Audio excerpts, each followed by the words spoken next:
तो भैया क्या क्या सोचा था चांद रात के बारे में कि ये करेंगे वो करेंगे वो करेंगे, मगर सब कुछ उल्टा पुल्टा हो गया। मैं आपको क्या बताऊं। तो बगैर देर शुरू किए हम करेंगे अपने ब्लॉग की इब्तिदा। अल्लाह के नाम से शुरू करूंगी अपने ब्लॉग की इब्तिदा। आप सबका प्यार और सपोर्ट का देखना चाहूँगी इंतहा। सो यस गाइज, ये बज रहे हैं सुबह के 5 और मैं जा रही हूँ, सॉरी मैं आ गई हूँ बाज़ार, क्योंकि हमारी मशीन ख़राब हो गई थी और जो है वो मेरे कपड़े नहीं सिल सके थे। तो मुझे तो भैया इतना फूट फूट के रोना आ रिया था, इतना आ रिया था कि मैं इसमें क्या बताऊं। और भैया बारिश सर पे ठनी हुई थी, मत पूछें। कि मैं आ गई आप ही और अपने भैया के साथ बाज़ार। आप ही और पॉम आ गए थे। पॉम अपने सैलून से वापसी पर 3:30 बजे के करीब वो हमारे घर पे आया अपने बकिया के काम करने के लिए जो उसकी ज़िम्मेदारी थे, मगर उसने अपनी मर्ज़ी से आके पूरे कर लिए, क्योंकि आप ही को भी घर जाना था। ये सब कुछ आपके लिए सरप्राइज़ है कि आगे क्या होगा इस व्लॉग को देखते रहिए। जी हाँ गाइस, तो अब भैया सारे कपड़े ऐसे ही पड़े हुए थे, कचरा कुंडी सब छट गए थे, सब बिक गए थे। मेरी तो कुछ समझ में नहीं आ रहा था। हम तो लगा लगा के देखे जा रहे कि भैया आप ही कुछ मिल जाए, अल्लाह इज़्ज़त रखे, इज़्ज़त रख ले अल्लाह, कुछ तो मिल जाए। तो भैया देखे जा रहे हैं। ये सूट ज़रा ढंग का भाला लगाया था, मगर ये थोड़ा गंदा सा लगा। फिर बटन वटन में गंदगी हुई हुई थी। भैया हमारी जैसी जेब थी, हमने वैसे ही कपड़े लेने का सोचा कि भैया के बारिश और बताई हुई हैं और क्या कहते हैं क्या होगा क्या नहीं होगा। इतने सारे प्लान तो सारे जो हैं वो ठप पड़ गए। अब पता नहीं क्या होगा, न जाने क्या होगा। और ये सूट भी हमें पसंद आ रहा था, ये तो बहुत ही ज़्यादा सिंपल सा था। मैंने कहा हमारी अम्मा कहेंगी भैया तुम लेने ही क्यों गई, हमें ये पसंद आ रहा था, मैरून कलर का था, ये बड़ा प्यारा सा था। चिकनकारी की स्लीव्स वगैरह थी, बट जो है वो इनके जो बटन है ना वो नहीं अच्छे लग रहे थे। मुझे ये सूट भी अच्छा लगा।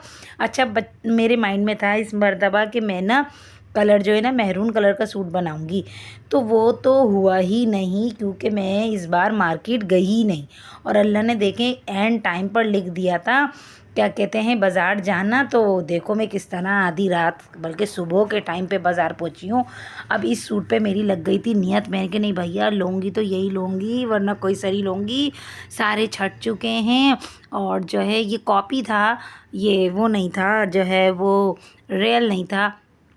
फिर भैया हम सूटों में बार्गेनिंग कर रहे हैं, वो पैक कर रहे हैं और इसके भी कपड़े नहीं आए थे भैया।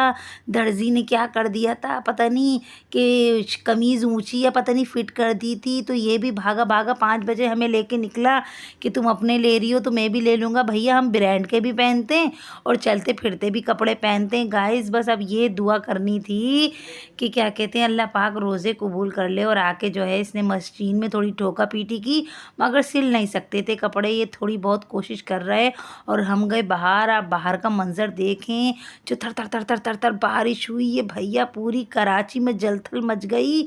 इस कदर जलथल, इस कदर जलथल भैया। अब तो होले सवार होने, हमने कपड़े भी धो डाले थे कि धो लो, फिर क्या होगा, कौन करेगा, सब जो है हमको ही करना है। लेकिन ये कि 2-3 दिन सुकून के गुजार लें भैया।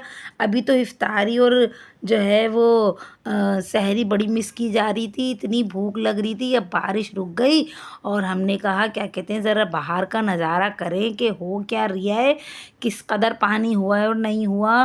क्योंकि बड़ी ख़तरनाक हवाएं चल रही थी गाइस, पूछे मती, बड़ी ख़तरनाक हवाएं। Oh my God. और ये देखें आप हैरान रह जाएंगे, छप्पा छप ये है ईद की सुबह का टाइम, मतलब कि लोग अपनी मार्केटें बंद कर रहे हैं उसका टाइम है भैया। बारिश हो रही थी मगर भैया वही जेब खर्ची, महंगाई, क्या करे दुनिया क्या ना करे दुनिया। जाहिर है दुनिया के साथ चलना है। लोग अभी अपनी दुकानें ही बंद कर रही हैं, सुबह के 7 हो रहे हैं। जी हाँ गाइस, कराची की ईद का मंजर देख लें, जलथल मच गई। और एक और बारिश का स्पेल सर पे खड़ा हुआ था। ऐसे ही अभी अंधेरा गुप हो जाएगा और फिर बारिश होगी ख़तरनाक वाली। यहाँ पे जो है वो पॉम सबके प्रेस कर रहा है, क्योंकि हमेशा पॉम ही करता है। तो पॉम आप ही को लेने के लिए आया था और हमारे बूथे सजाने के लिए आया था कि क्या तुम लोग सैलून में पैसे दोगी। और ये है चांद रात का असल मंज़र। जी हाँ गाइस, ये जब नीचे हमारे बाज़ार लगा हुआ था, जब किसी को नहीं पता था कि बारिश हो जाएगी, ये एंड का मंज़र है। मीन्स के ये 4:30 4:15 बजे के करीब का मंज़र है। और भैया दुनिया आ रही है जा रही है। भैया ईद है, गरीब के लिए भी ईद है, अमीर के लिए भी ईद है। तो भैया इस ब्लॉग का करेंगे हम यहीं पे एंड। इंशाल्लाह मिलेंगे बहुत जल्द बहुत अच्छे से नेक्स्ट ब्लॉग में। अल्लाह हाफिज़। से पहले गाइज़ आप लोग हमारी मेहंदी देखने जब हम मेहंदी लगवा कर आए थे, इतनी अच्छी मेहंदी लग रही थी हमारी, सुर्ख सुर्ख सी मेहंदी। और ये लगाई थी रूमी के घर पे जो है उनकी देवरानी साहिबा ने, जो कि मेरी दोस्ती उनसे बहुत अच्छी है। उन्होंने कहा था तुम भी आ जाना। मैंने बड़े बरसों बाद मेहंदी लगवाई थी। कभी कभी जो है ना बहुत बड़ी बड़ी मतलब अच्छे मोमेंट्स पे ना आपको सेलिब्रेट तो दुनिया की निभादारी से करना पड़ता है, बट ये है कि आपका दिल थोड़ा उदास होता है क्योंकि आपके अपने बिछड़ जाते हैं बहुत सारे। और हमारा पुराना घर था उसमें हम ईद सेलिब्रेट करते थे।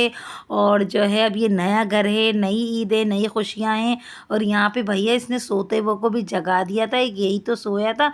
हमने अपनी अम्मी का बूथा भी कर दिया, चमका दिया, और अपना बूथा भी चमका दिया। भैया इतना अच्छा लग रहा था, मगर मेरे जो दानों में जलन हुई है गाइस पूछे मत आप। और भैया इतना टाइम हो गया कि ये लोग सुबह बारिश के बाद घर से निकले हैं 6 बजे। फिर मैंने फ़जर की नमाज़ पढ़ी है, फिर सबने घर में फ़जर की नमाज़ पढ़ी। घर में नहीं, अब्बू और भाई तो मस्जिद में जाके पढ़ कर आए। और जो है फिर मैंने कहा थोड़ा सा लेट जाऊँ मैं फ़जर के बाद। तो भैया आवाज़ें आने लगी कि क्या कहते हैं कैसे जाएंगे मस्जिद, क्या कमीज़ें पहनेंगे, क्या पुराने कपड़ों में जाएंगे। तो फिर मैं बैठ गई, यूँ समझिए बस मैं कमर टिकाने लेटी थी, बट ये ना हो सका मैं सो जाऊं। और जो है भैया हमारे मुंह पे बड़ी जलन हो रही है, बड़ी जलन हो रही है। मैं कह रही हूँ भैया छुटा दो छुटा दो, ये मुंह तक में चला गया है। क्या लगाया इसने, कमबख्त, अल्लाह बेहतर जानता है इसने क्या लगाया हमारे मुंह पे। मगर आप लोग बताइएगा हमारा बूथा कैसा लग रहा है। और भैया हमारी तो दावत है पहले दिन, जी हाँ गाइस सरप्राइज़ दावत। आप लोग भी हैरान रह जाएंगे कि कैसी दावत है कैसी दावत नहीं। सबकी रगड़ाई मंजाई कर रहे हो, खुद रगड़ाई मंजाई करवा के अपने सैलून से आया है। और मेरे फेस पे तो इतनी ज़्यादा जलन हो रही है दानों की वजह से। भैया पकोड़े खाएं ना तो पकोड़े निकलेंगे भी, ऐसे पकोड़े खाएं हमने, इतने पकोड़े खाएं एंड तक रमज़ान में पकोड़े खाएं। हालांकि मैंने उस दिन कह दिया था कि मैं पकोड़े खाना छोड़ दूंगी, और कहाँ पे हमने आपको अल्लाह हाफिज़ कह दिया था। तो भैया आप ही के भी मुंह पे जो है वो चमक रहे हैं। अल्लाह हाफिज़, मिलेंगे ईद वाले दिन, बाय।